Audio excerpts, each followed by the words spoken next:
Thank you, Mr. Chairman. My first question is to Mr. Gonzalez. I appreciate your testimony today. We've heard some pretty concerning things throughout this hearing. I'm curious, from your perspective, what's fueling this ideological takeover of many of our institutions? Yes, thank you, Senator Jack. Good to see you again. I agree with Dr. Blight that fascists try to seize the past to control the future, but it really is the trademark of Marxists. This is what Marxists do. I think that people who want to truly transform the country seize the cultural institutions in order to mold how people think. This is their own words. The leadership of the Smithsonian says constantly that it wants to use the museum to transform America, for societal transformation. They see history itself as a tool, an instrument to change society. So you only have to quote what they say they want to do. What would you say are the most egregious examples of this takeover that you've seen on display at the Smithsonian? Well, I think we have gone through many of them here.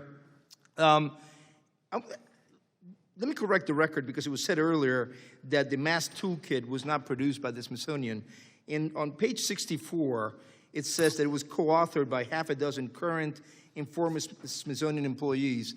The fact that the staff of the Smithsonian is trained, was trained for 4 years for 3 years after the Smithsonian apologized.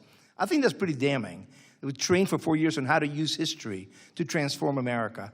I think the fact that for example, on the Franklin exhibit, they pondered whether he had ever done experiments, electroshock on indentured servants or slaves, without producing any evidence whatsoever. I think that is pretty shocking. Why smear a founding father such as Ben Franklin by pondering such a really bizarre thing? Well said. Director Hartig, I'm curious, we've heard a lot of concerning examples as just referenced.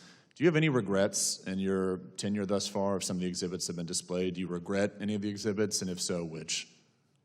Good morning, sir. I am incredibly proud of the work we've done, but we are imperfect, and we surely have made mistakes, but I don't have any regrets. Which mistakes would you say you've made? There are always factual errors. One of my favorite currently is that one of our volunteers has pointed out that we've been mislabeling a coin in the American presidency exhibit for years, and we were, of course, slightly embarrassed about that, but we fixed it. Have you had any negative feedback from Secretary Bunch or others in leadership about some of the exhibits we've discussed today? Secretary Bunch and the members of leadership and I talk about many things, including our exhibitions. Has there been any frustration exhibited about some of the exhibits that have happened under your control? We talk about many things, and we've talked about the challenges of being an historian in these times, absolutely. So one of the things I find interesting, and I'm going to take that as an evasive answer, and I would submit for the record, if you want to say Secretary Bunch has criticized you, it's helpful for us to hear that. But if not, we'll let that go. I'm curious if you could explain for us the 603 review process, and I think this committee is very interested in exploring that and seeing what feedback has come about some of these exhibits. Certainly, sir. Thank you for the question. I think it started in 1995. Smithsonian Directive SD 603 requires all of our work to go through a really very rigorous review, risk assessment. Most recently, it was updated last summer, enhanced by the regents. So when an exhibit goes on display, it's peer-reviewed. There's a lot of input about the exhibit from people that are on staff within your purview? Absolutely, and then it's reviewed by a higher committee of undersecretaries. Would you be willing to submit some of those review processes and likewise some of the content within it to this committee for review? I'm happy to check with our general counsel and get back to you.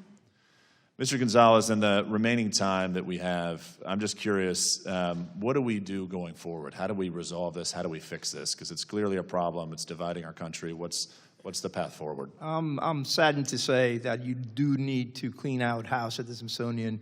You have to replace the leadership. I don't think the 603 review process is going to fix anything. I don't think trying to reform with the present leadership is going to do anything.